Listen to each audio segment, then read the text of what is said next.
Good morning to all. Today our topic is on indirect ice refrigeration system.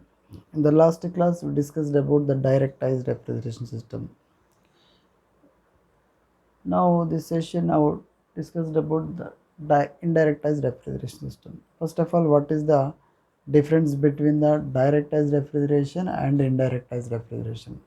In case of the direct ice refrigeration, the ice and articles to be cooled in placed in same compartment.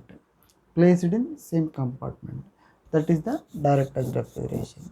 In case of this indirect ice refrigeration, the ice is in one compartment and articles to be cooled in one compartment. That is, ice is placed in compartment A, ice is placed in compartment B. Okay, so here this is the pipeline. It carries the refrigerant. What is, the refrigerant, it carries the heat from one place to another place. Here this refrigerant is brine.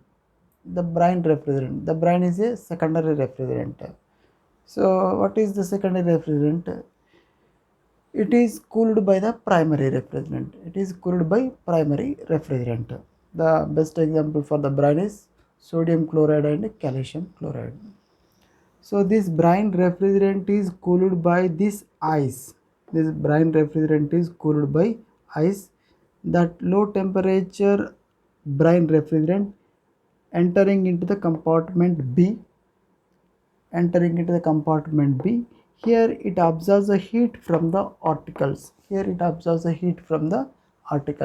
And rise its temperature. The brine refrigerant rise the temperature.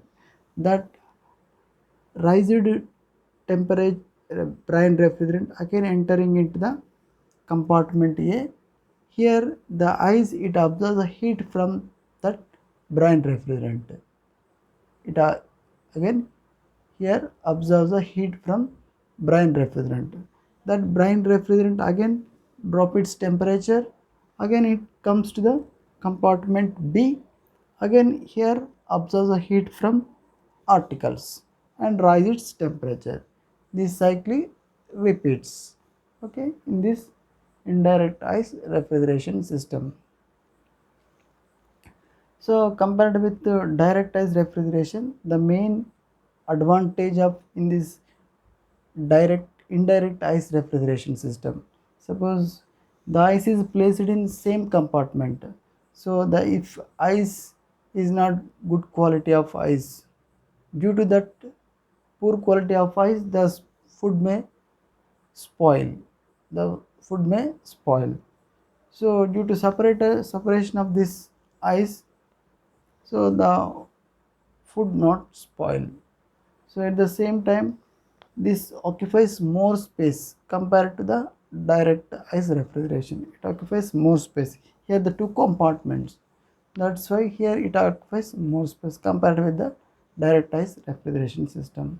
So the main disadvantage of this is the initial cost is more. Here the two compartments. That's why it occupies more space and initial cost is more. So that is the indirect ice refrigeration system. Okay, thank you.